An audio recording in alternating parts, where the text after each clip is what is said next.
Tonight, as we sit in the relative quiet of our homes, the sounds of conflict echo across the globe, from the long simmering tensions in Eastern Europe to the brutal civil wars scarring parts of Africa and the Middle East. The landscape of 2026 feels increasingly fragile. We see the images on our screens, the streams of refugees, the rubble where apartment blocks once stood, and we ask a simple, urgent question: why? Why does it feel like so many wars are happening right now, all at once?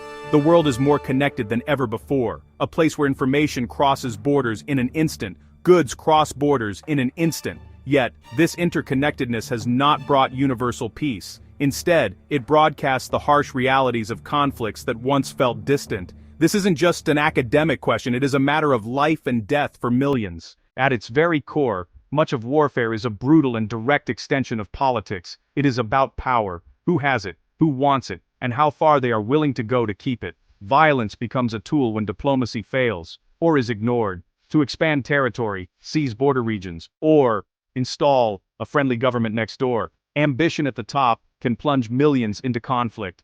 An unpopular leader may stoke a foreign crisis to unite the nation. Corruption and economic pain fade into the background.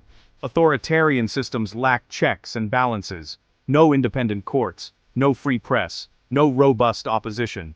A single person's biases or fears can drive a nation to war. Wars also start from fatal misunderstandings of resolve, capability, or intent. What looks like a swift victory becomes a grinding catastrophe. Many wars today are new chapters in very old stories. Grievances, disputed borders, unhealed atrocities, borders drawn without regard for people-created fragile states. Beyond politics lies identity, powerful and dangerous when weaponized. Culture, religion, ethnicity, nationality, they bind us together, but leaders can twist them into sharp lines of division. Neighbors become threats, compromise looks like betrayal. Hard times make simple blame appealing. It's the other group's fault. They are accused of taking jobs, hoarding resources, disrespecting culture, even conspiring to seize power. Extremists can cloak political goals in sacred mandates. Violence is sold as righteous, immune to compromise. Dialogue falters when faith is weaponized. Dehumanization erases individuality. A mother, a shopkeeper, a teacher become only the enemy. All are painted complicit, dangerous, unworthy of empathy.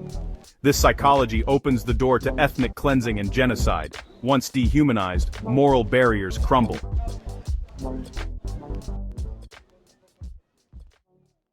War is often a violent dispute over who gets what. Fertile land, fresh water, oil, gas, diamonds, strategic minerals. As populations grow and consumption rises, competition intensifies. Resource-rich areas become targets, or try to break away. Climate change amplifies stress. More droughts, catastrophic floods. Agriculture fails. Food security collapses. Water disputes rise, across borders and within nations. Environmental loss drives migration and new competition. Inequality fuels anger, naturidadin. Majestais dans verskrieren. Doubting wealth is extracted, locals see no benefit. Rebels vow to return riches to the people, and seize mines and oil fields. Insurgencies fund themselves from the very assets at stake. War destroys infrastructure and markets, deepening the crisis. Desperation becomes recruitment. Fighting becomes employment. Peace is built on institutions, justice, policing, legitimate government. Corruption shatters trust. Justice is for sale. Power vacuums invite criminals and extremists. Rivals arm proxies, turning local wars regional. Building institutions is slow, but essential. Few conflicts today exist in a vacuum. Local wars become proxy battles in larger rivalries. Major powers and regional actors vie for influence and resources. They back opposing sides. Governance, territory, strategy at stake. Lives are treated as expendable pawns. The tools, weapons shipments, funding, training, and diplomatic cover or blockade.